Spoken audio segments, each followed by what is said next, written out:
Hello, everybody, and welcome back to Buckeye Politics. It's me, your favorite Ohioan. I hope you're having an amazing Saturday. So today we are covering the 2021 and 2022 governor elections. We made that wonderful time lapse earlier in the month. That really didn't count as my official governor prediction. It's kind of a fun time lapse video I wanted to make. Maybe I'll make some more. Maybe I won't. I don't know. But yeah, that did not count for my official governor and Senate predictions. This will. The Senate prediction should be out tomorrow. Governor prediction is today. I'm not going to waste too much of your time. We're going to get into the states of New Jersey and Virginia because they are voting first 3 days from now on Tuesday. We're going to start off in the state of New Jersey between incumbent Governor Phil Murphy and Republican nominee Jack Ciattarelli. The Republicans are in a really good race. I'm impressed, but I just don't think it's going to be enough. I'm going to put New Jersey as likely, probably just likely. I'm guessing Phil Murphy will win by about 9 points. Jack Ciattarelli's run a really good campaign, and Phil Murphy he would really put the Democrats on the defensive, but it's just too far left in my opinion. And Jack Ciattarelli, like I said, he's run a good campaign. He's done everything he can, but in the end, we're too polarized, and I think he'll make it much closer than most people expect. Probably about 8-9 point win for Phil Murphy, which is a good sign. It's more of a moral victory, not necessarily a physical victory, like the one I believe we will get in the state of Virginia with Glenn Youngkin. That is right. We are putting Virginia in the Tilt R column. Back after the first debate in September, I moved Virginia from lean to likely Democrat to pretty much pure toss-up. I then put it as Tilt D a few weeks later. And I don't remember my Senate prediction in September. I'm pretty sure I had it as lean D. October, obviously, haven't really done much. I think I had Tilt D in September, actually. So yeah, I've always been slightly black-pilled on Youngkin. I've always thought he'd make it close, and I always thought Virginia would be incredibly close, go down to the wire. But really, after that first debate, I was pretty confident Youngkin had a really good shot.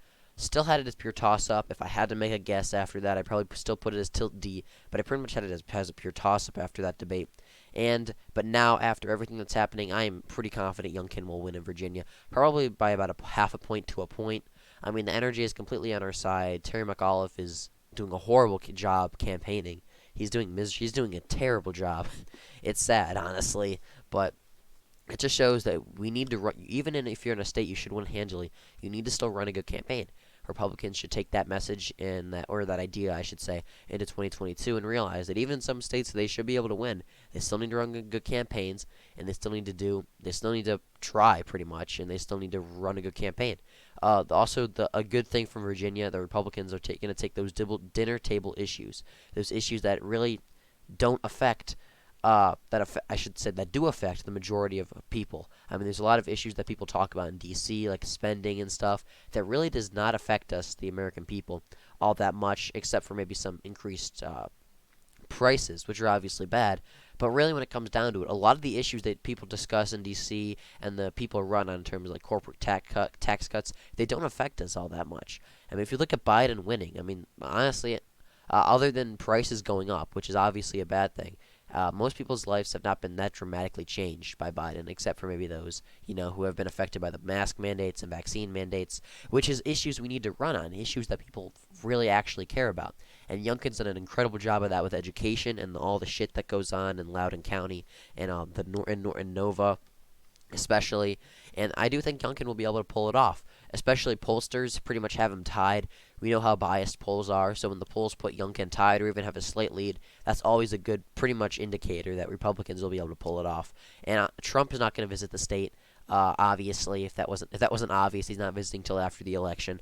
I don't think he'd do too much damage, but I would definitely prefer he held rallies in like the southwest corner of Virginia, sort of the more Appalachian part, than pander to parents in Nova. I mean, obviously, winning we do need to pander to Nova, but the main Republican base in Virginia, they're going to support Youngkin, but probably not by the same margin Trump got. So both electability and just to be a good person, because those people have been forgot by Nova. That's the reason Youngkin ran in the first place. So Youngkin does need to keep those people in mind, and I'd prefer Trump if he did go have a rally with those guys. But if he wants to go to Nova, then that's also a good plan too. I mean, I think he'd do much better in southwest corner, but Nova campaign's good too. So with that, we have the two races governorship race is taking place in 2021. We're now going to fill in the safe Republican seats for 2022. Obviously, the usual states, no surprises here. Iowa putting a safe. Kim Reynolds is doing pretty well in polls and approval rating. Same with Alaska. Ohio we'll get into. Obviously, all of the Northeast. All of the Northeast fills in 2 states.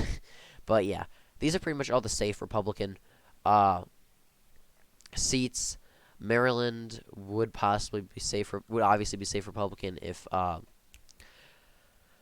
good old Larry Hogan was running, but he might run for Senate. That would be interesting. Safe Democrat states include the states of Oregon, California, Hawaii, probably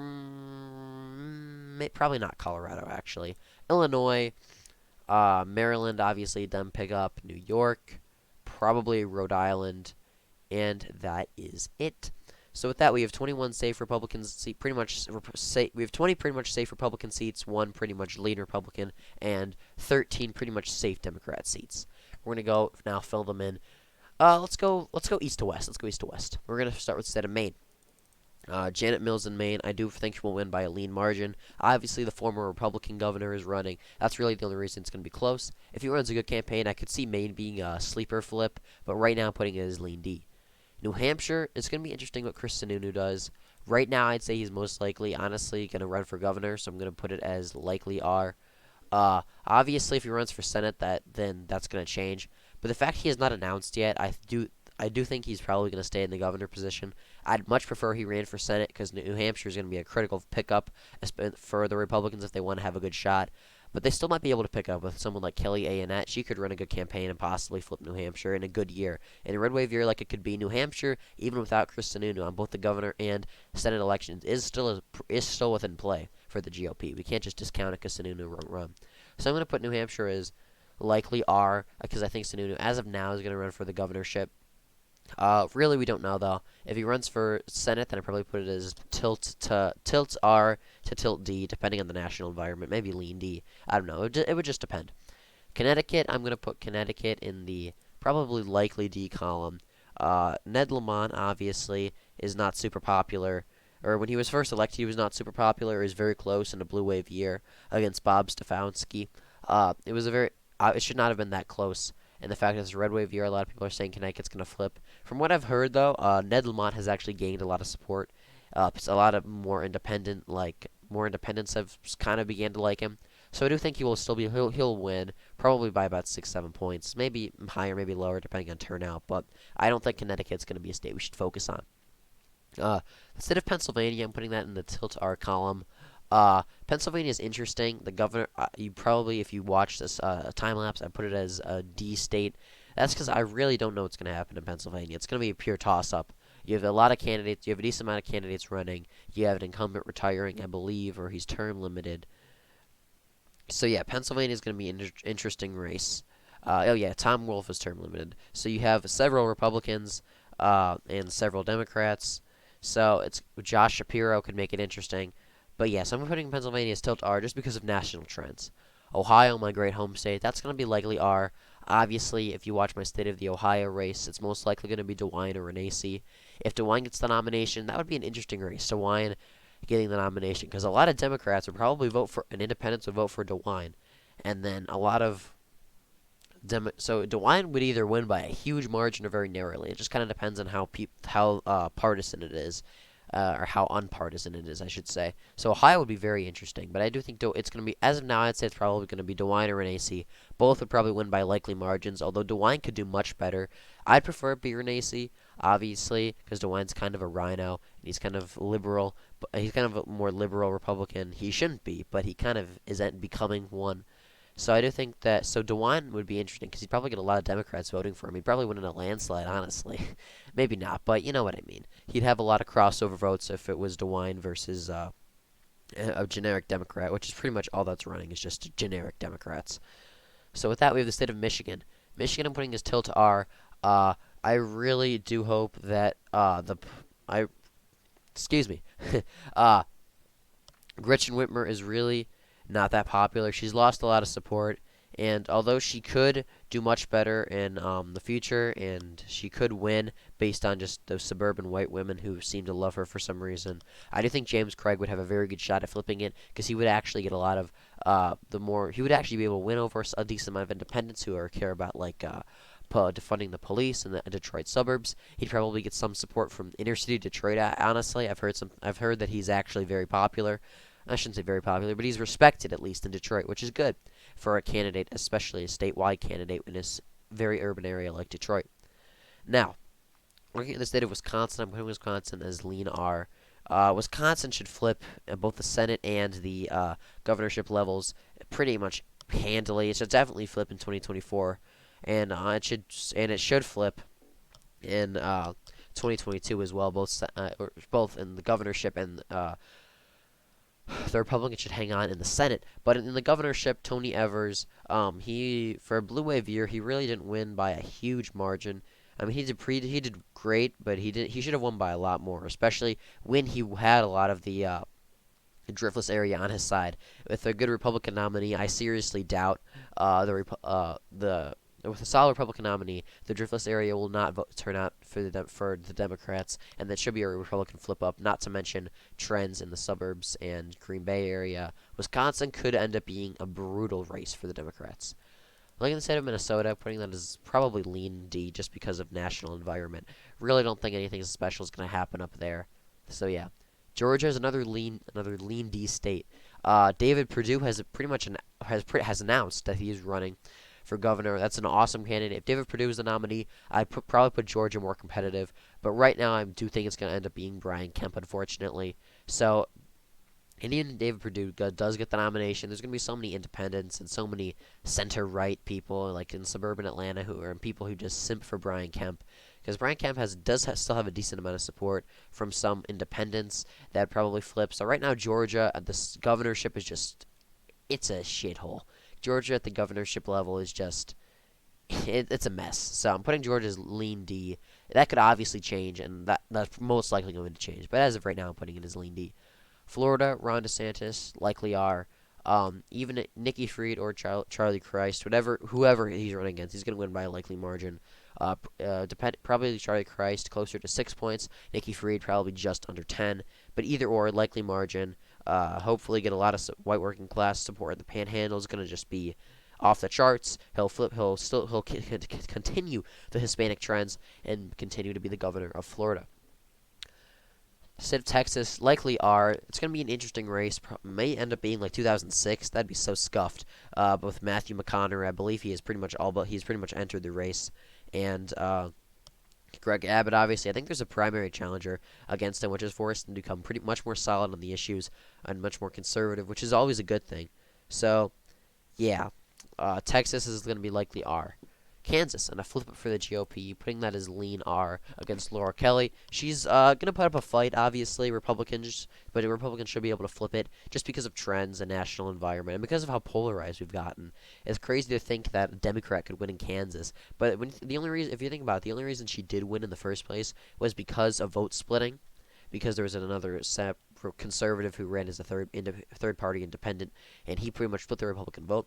So that's the only reason she won in the first place. And yes, she's semi-popular, but she shouldn't have even been governor in the first place. So she's probably not going to win re-election. And if she does, it'll be by the slimmest margins because of a third-party independent again. So Kansas is lean R. Colorado, I'm going to put as likely D. Not much to say about Colorado. National environment trends, all that good stuff.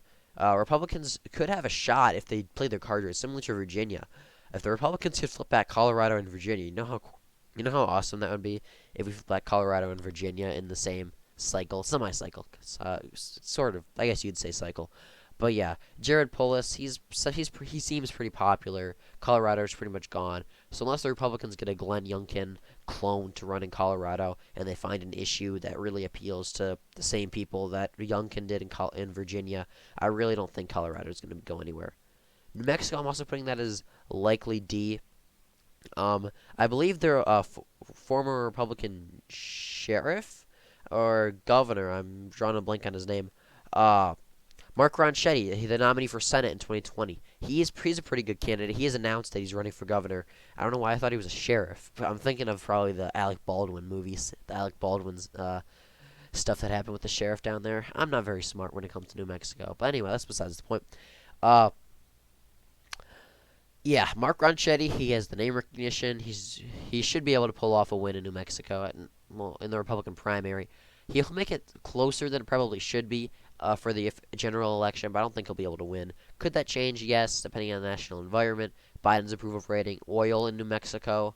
Oil could be in New Mexico, could be like education in Virginia. That would be pretty base to see red New Mexico because the Democrats don't like the oil stuff they do there. That'd be pretty funny. I'd like to see that. Some rural Hispanic oil workers turn on the Democrats to vote Republican because the Dems want to outlaw oil. That would be pretty base, not gonna lie. Similar to the parents in Nova. That's an issue. That's actually pretty cool. If the Republicans can pull something off like that. I doubt they can, but then again, we've seen what's happened with Virginia, so never leave anything off the table. Arizona, I'm gonna put that as tilt R, maybe even lean. Carrie Lake, she with the Trump endorsement, she should be able to get the nomination. Pretty much locked up. Kimberly Yee or someone might put up a little bit of a fight, but really it's pretty much locked up for Carrie Lake. And unless the Democrats get a really good nominee and can really get those suburban people back, I do think Arizona's going to tilt R just because of national trends. Right now, Arizona is pretty much a pure swing state. It's going to go where the environment goes, and with the environment looking more and more favorable for Republicans every day, I'm guessing Arizona's going to tilt R. Nevada, I'm also putting as tilt R. I still think John Lee is going to be the Glenn Youngkin of Nevada. John Lee is going to get that inner city Hispanic turnout in Las Vegas. He's going to maybe not flip those areas, but at least make him semi-competitive. Maybe make it a little closer. Hopefully his more moderate policies, I shouldn't say more moderate, but semi-moderate policies will get the support back in the Reno suburbs, and hopefully rural turnout will just skyrocket because of Republican campaigning. So John Lee should be able to pull off a victory in Nevada. I really hope he does. He seems like a good guy and a good candidate, and he's the guy we need in Nevada. He'll be the Republican version of Harry Reid. So with that, thank you for watching this video. As you can see, the Republicans will have 31 seats, and the Democrats will have 19. Could this all change? Yes, obviously. Just a few months ago, I would have had Virginia probably lean to likely D. I probably did, honestly. So yeah, a lot can change. Obviously, take this not sort of with a grain of salt, because so much can change. Politics is fluid. But thank you for watching. Hope you enjoyed. Hope you learned something, and I will see you.